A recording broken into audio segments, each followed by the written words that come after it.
Hello everybody, and thank you to Tom for introducing me to D-Day Dog. I think this book is absolutely brilliant. I really enjoyed it.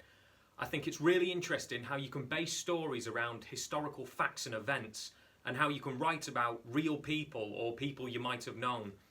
And that's what I want you to do for your first task today, everybody. I want you to write a hero story, but I want you to base it around a pet or an animal.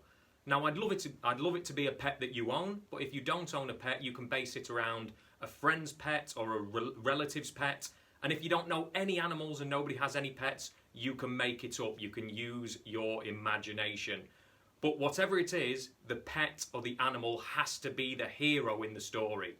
For example, you could write a story about a boy who rode his bike into the lake and he couldn't swim, so his dog dived in after him and dragged him out by his shirt and saved his life.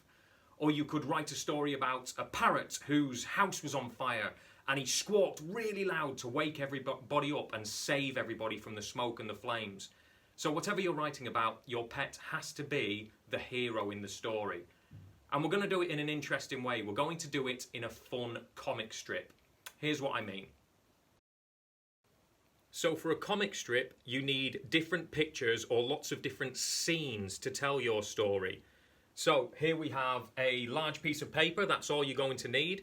I've split mine into 9 different boxes, and that will give me 3 boxes for the beginning of my story, 3 boxes for the middle or the problem or the dilemma that we get into, and then we've got 3 boxes for the end of our story. Now for mine, I've based it around me and my dog Henry. So for my story, Henry is going to be the hero. So I'll read where I've got to. So one day, myself and Henry were out rollerblading and Henry was running along. So I've drawn a picture of me rollerblading, Henry running, and I'm shouting, "Faster, Henry," in a speech bubble. Now it starts to get a little bit scary because all of a sudden I shout, "I can't stop!" And I'm going down the path towards the pond. This is where I get into trouble because I fall into the pond, splash, and I've done another speech bubble shouting, "Help!" Now, that's the start of my story, so I've gotten myself into a little bit of trouble.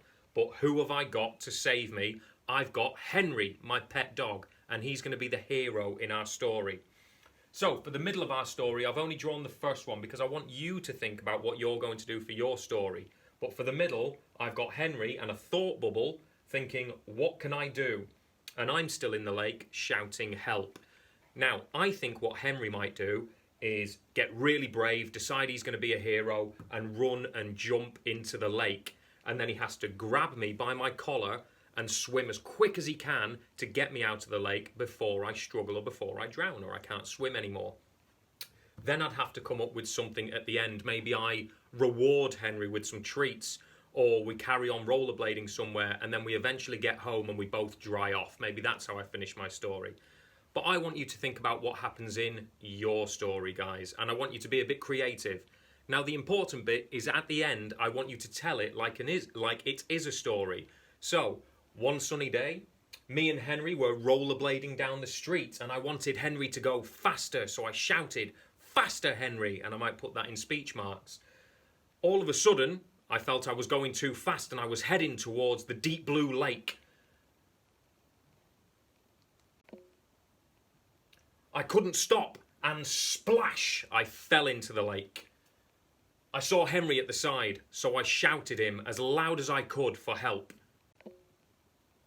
And it can be as simple as that, guys. I just want you to show it in your scenes, in your comic pictures, and I'd like you to use speech bubbles. I'd like it to be colourful and interesting, and I'd like it to tell a short story where your pet or somebody else's pet or even a made-up pet becomes the hero.